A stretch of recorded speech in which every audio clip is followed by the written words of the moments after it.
It all begins with a dreamy wedding. Paul, sharply dressed, stands beside his radiant bride, Sophia, under a glowing arch of flowers. He's smiling. She's glowing. The guests cheer as they kiss. But just as the vows are sealed, the scene crumbles like shattered glass, because none of it is real. Flashback to the 1990s. Sophia is a rising pop sensation. Glamorous, distant, idolized by millions. Among those fans is Paul, a man with no grasp on reality.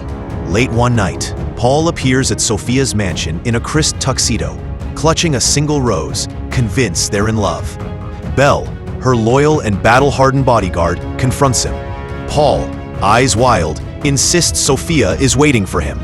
When Belle tries to remove him, Paul pulls out a knife, not to attack, but to threaten his own life. In a desperate attempt to calm him, Belle jokingly accepts Paul's spontaneous marriage proposal. But Paul takes it literally, and seconds later, stabs Belle and walks into the mansion like it's his home. As Belle bleeds outside, sirens scream in the distance.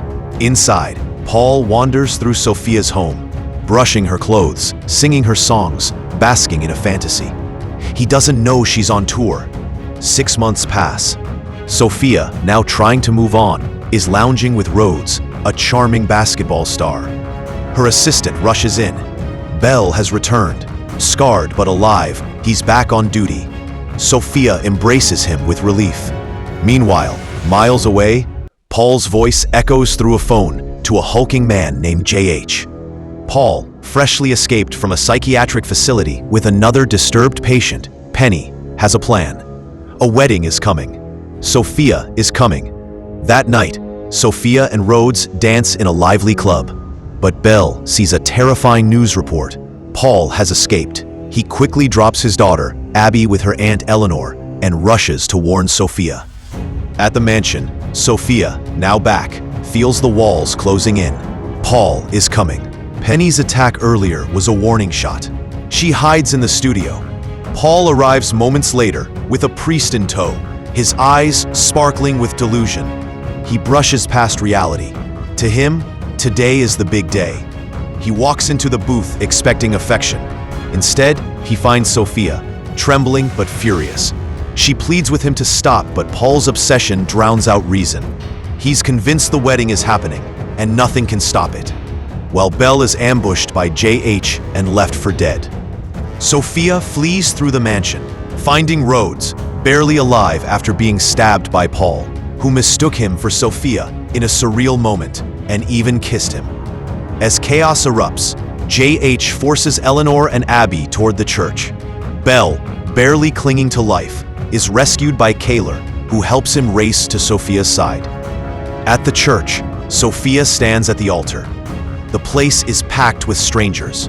Paul beams with joy. Rhodes appears in a wedding dress. Paul doesn't even blink. His madness has consumed him. Belle storms in. He plays along, escorting Rhodes down the aisle.